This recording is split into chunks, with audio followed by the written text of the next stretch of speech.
నమస్తే welcome to Y news నేను పుష్ప కాకినాడ జిల్లాలో పీఎం సూర్య గారి పథకం కింద ప్రతి ఇంటి మీద సోలార్ ప్యానెల్ ఏర్పాటు చేసుకునేలా లబ్ధిదారులకు అవగాహన కల్పించాలని కాకినాడ జిల్లా కలెక్టర్ షాన్ మోహన్ సగిలి డిఆర్డీఏ సిఆర్పీలకు సూచించారు. సామర్లకోట టీటీడీసీలో పీఎం సూర్య గారిపై డిఆర్డీఏ సిఆర్పీలకు ఒకరోజు శిక్షణ కార్యక్రమం నిర్వహించారు. ఈ సందర్భంగా కాకినాడ జిల్లా కలెక్టర్ షాన్ మోహన్ మాట్లాడుతూ పీఎం సూర్య గారి పథకం ప్రతి ఒక్కరూ తమ ఇంట్లో 1 కిలోవాట్ సామర్థ్యంతో ఏర్పాటు చేసుకునే విధంగా చూడాలన్నారు. 1 కిలోవాట్ సామర్థ్యంతో ఏర్పాటు చేసుకునేందుకు 60,000 రూపాయలు ఖర్చు అవుతుందని, ఇందులో 80% 48,000 రూపాయలు బ్యాంకు రుణం మంజూరు చేస్తుందని, మిగిలిన 12,000 రూపాయలు స్త్రీనిధి నుండి మంజూరు చేయడం జరుగుతుందని ఆయన తెలిపారు.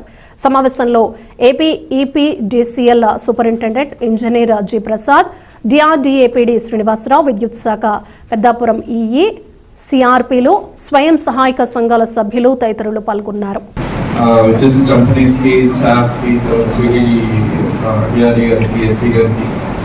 డిపార్ట్మెంట్ స్టాఫ్ అందరికీ నమస్కారం, మీడియా వారికి నమస్కారం. సో ఈ మీటింగ్ పెట్టడానికి ముఖ్య ఉద్దేశం ఏంటంటే, మీకు అర్థమైందో లేదో దీనివల్ల ఉపయోగం ఒక 3 years కాకుండా 2 years 4 years 3 నుంచి 4 ఏళ్ళు అంటే మన ఏరియాలో కొంచెం ఎండ ఎక్కువ, అంతే కదా. ఇప్పుడు కొన్ని ఏరియాలో నార్త్ ఇండియాలో ఇట్లా అంటే ఎండ తక్కువ, అక్కడ ఎంతవరకు వర్క్ అవుతుందో తెలియదు. కానీ మన ఏరియాలో ఎండకి ఆల్రెడీ కొంతమంది పెట్టుకున్న వాళ్ళవి చూసిన తర్వాత పర్సనల్గా నేను డిపార్ట్మెంట్ కానీ సీఎం గారి వైపు నుంచి కానీ కన్విన్స్ అయ్యి ఇది పెడితే 3 ఏళ్ల పాటు మనం ఒకవేళ లోన్కి ఒకవేళ ఇన్స్టాల్మెంట్కి ఒకవేళ మనకు మిగిలేదంతా ఇన్స్టాల్మెంట్కి పోయినా 3 ఏళ్ల తర్వాత రెగ్యులర్గా 1,000 రూపాయలు 750 రూపాయల దాకా మిగులుతో వస్తుంది నెల. ఇప్పుడు ఒక కుట్టు మిషన్ కొట్టుకొని ఒక 500-600 నెలలో ఎలా అయితే చేసుకుంటాం ఎగ్జాక్ట్లీ అలా. కుట్టు మిషన్ ఎంత వరకు ఖర్చు అవుతుంది? ఇప్పుడు 5,000 అవుతుందా? సరే, గవర్నమెంట్ నుంచి ఫ్రీ వస్తే ఫ్రీ వచ్చింది, లేకపోతే మనం ఖర్చు పెట్టుకొని పెట్టేదే కదా. అది కూడా ఒక సంవత్సరం దాకా మీకేమి దాని ఖర్చుకే వెళ్ళిపోతుంది కదా. 5,000 సంవత్సరంలో మీరు 5,000 కన్నా ఎక్కువ సంపాదించగలమా ఇళ్లలో కొట్టుకునేదానికి? సో అలాగే అనుకోండి, ఇది కూడా ఒక విధంగా డబ్బులు సంపాదించడానికి అంటే ఏదో ఒక కుటుంబానికి సహాయం చేయడానికి ఒక మార్గం అనుకుంది. 1 కిలోవాట్ అయినా పెట్టుకోవచ్చు, 2 కిలోవాట్ అయినా పెట్టుకోవచ్చు. కానీ మన జిల్లాలో నాకు అర్థమైనంత వరకు 1 కిలోవాట్ కొంచెం గట్టిగా ప్రమోట్ చేస్తే ఫాస్ట్గా ఇంప్లిమెంట్ చేయడానికి కుదురుతుంది అనేది ఉద్దేశం. అది మీ ద్వారా ఎందుకు చేయాల్సి వస్తుంది అంటే,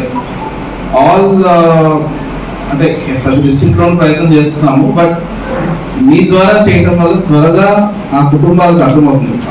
ఇప్పుడు ఇదే మీటింగ్ నేను మీకా గ్రూప్స్ అంటే ఆ మగవాళ్ళకి చెప్పడానికి కూడా నేను ప్రయత్నం నా వైపు నుంచి చేస్తాను. కానీ ఈ ద్వారా ఇమీడియట్ గా ఇళ్ళకి వెళ్ళిపోతుంది అనేది నా నమ్మకం. ఓకే, అండ్ దీంట్లో పార్టీలకి దీనికి సంబంధం లేదు. ఓన్లీ థింగ్ ఏంటి, ప్రతి గ్రూప్ లో ప్రతి మెంబర్ కి ఇది పెట్టించగలగాలి, అది మన టార్గెట్. చేయించగలమా ఇది? అండ్ ఒకసారి విజువలైజ్ చేసుకోండి, సాటిస్ఫాక్షన్ తో ఆ ఇంటికి మొత్తం ఉపయోగపడేటట్టు మనం ఇది డిజైన్ చేయడం జరిగింది కాన్ఫరెన్స్ చీఫ్ మినిస్టర్ గారి వైపు నుంచి. అండ్ బీసీలకి ఓసీలకు సంబంధించి మన వైపు నుంచి ఇంకొక ప్రయత్నం కూడా చేస్తున్నాం. బట్ అది ఒకవేళ కన్క్లూడ్ అవుతుంది, నేను మళ్ళీ ఒకసారి మీటింగ్ పెట్టి నేను చెప్తాను దాని గురించి. అంటే ఇంకొంత వాళ్ళకి త్వరగా చేసుకోవటట్లు ఏదైనా మార్గం ఆలోచిస్తున్నారు అన్నమాట, నేను చెప్తాను దాని గురించి. బట్ ప్రస్తుతం అయితే ఉన్న స్కీమ్ అంతా మీకు ఎక్స్ప్లెయిన్ చేయడం జరిగింది, బ్యాంకులతో కూడా మాట్లాడడం జరిగింది. అండ్ ఇక్కడ ఆల్రెడీ అక్కడ ఇన్స్టాల్ చేసే కంపెనీస్ కూడా ఇక్కడే ఉన్నాయి. సో మీకు ఏ డౌట్ ఉన్నా చెప్పగలిగే వాళ్ళందరూ ఈ రూమ్లోనే ఉన్నారు. సో దయచేసి ఎలాంటి ఇబ్బంది పడకుండా, ఇప్పుడు ఆవిడ అంత బేసిక్ డౌట్ కూడా ధైర్యంగా లేచి అడిగారు. You should all congratulate. ఎందుకంటే ఇంకా చాలా మందికి ఉండొచ్చు ఆ డౌట్, వాళ్ళు లేచి అడగలేదు, ఆవిడ లేచి అడిగింది, అంతే తేడా. సో దయచేసి ఏదైనా ఉన్నా నెక్స్ట్ 10 నిమిషాల్లో ఇంకో టాపిక్ ఏదైనా మాట్లాడి, బట్ మధ్యలో ఏదైనా డౌట్ వస్తే చేతులు ఎత్తి అడగాలి, అడుగుతారు కదా. బట్ నెక్స్ట్ 2 months లో 80% ఉన్న మెంబర్స్ ని అప్లికేషన్ పెట్టించడం, లోన్ ప్రాసెస్ చేయించడం, ఆల్రెడీ పీడీఆర్ఏ ఉన్నారు కాబట్టి స్త్రీల నుంచి లోన్స్ తయారు చేయడం, ఈ 3 పనులు చేస్తున్నాం. Next 2 months. ఎందుకు 2 months? వై? అలా వర్షాలు పడిన తర్వాత మీరు రాదు కాబట్టి, అంతే కదా. మన వర్షాలు పడితే మనకి గట్టి పడుతుంది. యాక్చువల్ గట్టి వర్షం పడినప్పుడు వాళ్ళు బిగించడం కంపెనీస్ let us prioritize. ఎందుకంటే మనం we have taken lot of drive here, so let us push it in the matter of priorities. Any support required from our side, we'll do our best.